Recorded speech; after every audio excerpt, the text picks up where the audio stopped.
In the Carnival festivals, there's the state of Puebla and Tlaxcala, these two states here. This is the town of Cholula, that's Popocatépetl, looking over towards Mexico City. It's very famous for its carnival performances. And they have a very unique take on Carnival. Here, what they do is all of the performers are men. There are no women allowed to perform. And they have these dances that make fun of the rich and famous from the 19th century. And so men dress up as women, and then other men dress up as these proper gentlemen from the 19th century, and then as I say, they're not only parodying those in power and parodying the social hierarchy of Puebla, but also they're talking about bad behavior, etc., before the coming of Christ. There's a very interesting little twist here in Puebla and Tlaxcala, in that these dandies, the dancers, walk around carrying umbrellas. And this is the dry season, it's the end of the dry season, so it's not because it's going to rain on it, I'll tell you. Instead, what we think is going on here is that what has been merged together are Catholic belief systems and those from the indigenous peoples. It's at this same time, in February, March, primarily, that in the ancient calendars, the ancient, really agricultural calendar, these were the festivities associated with fertility, coming of the rains, preparing for the new planting. So the rains do start coming, but in the 14th century, before the Spanish came, there were a lot of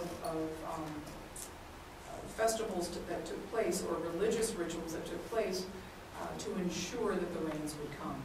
So probably here, these guys running around with umbrellas refers to that aspect of Mexican culture. Probably the one performance that you folks may have seen on PBS from somewhere in Mexico or Guatemala are the Holy Week performances. These often go on for a full week. And what these do is they reenact Christ's passion. They reenact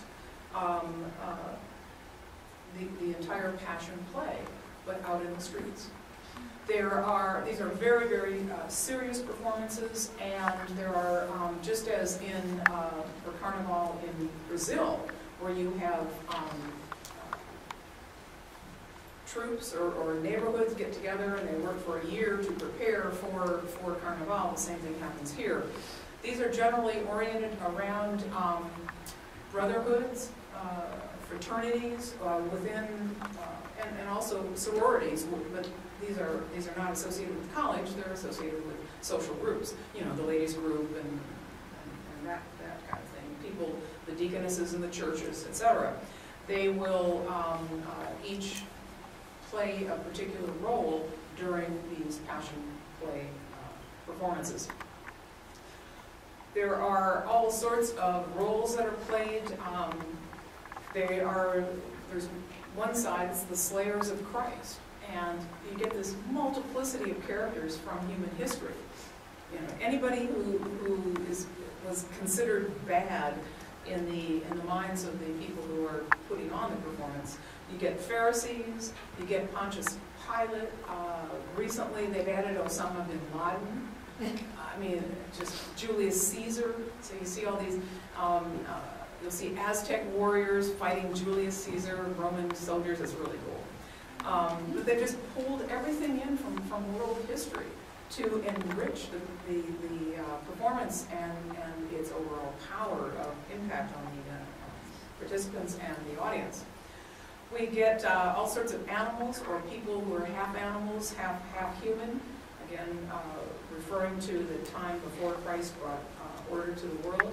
You get death showing up, and of course, one of the biggest characters is the devil.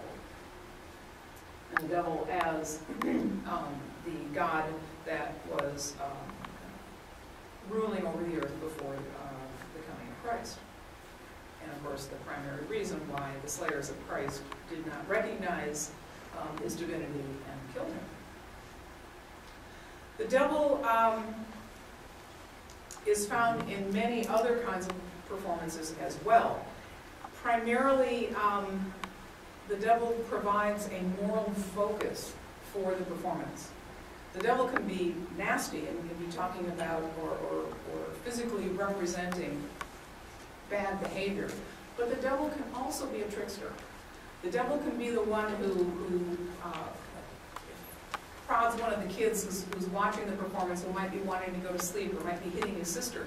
The devil will come over with his stick or whatever and sort of scare him and scare him into proper behaviors. They also can be a little lascivious in how they treat audience members. Always brings a big laugh, both to men as well as to women. Another one of the major figures is the jaguar. In Spanish, it's el tigre, and it doesn't mean tiger. It really is the jaguar. I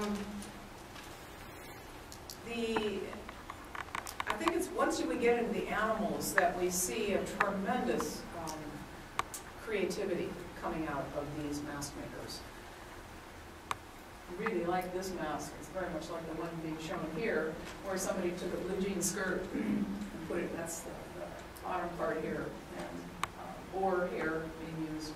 And here's fake jaguar tails from Joanne's Bad Rice. I mean, that's perfectly fine, guys, you know? Whatever works. We find everything from naturalistic to highly stylized and completely unnaturalistic representations of the tigre jaguar as in these two comparisons. And the jaguar is it's probably the most frequently depicted animal in all of these traditional performances. The jaguar can, on the one hand, be a foe to human society. The jaguar prowls the edge of the forest and not only attacks livestock, but also will attack humans, and especially children, will eat children.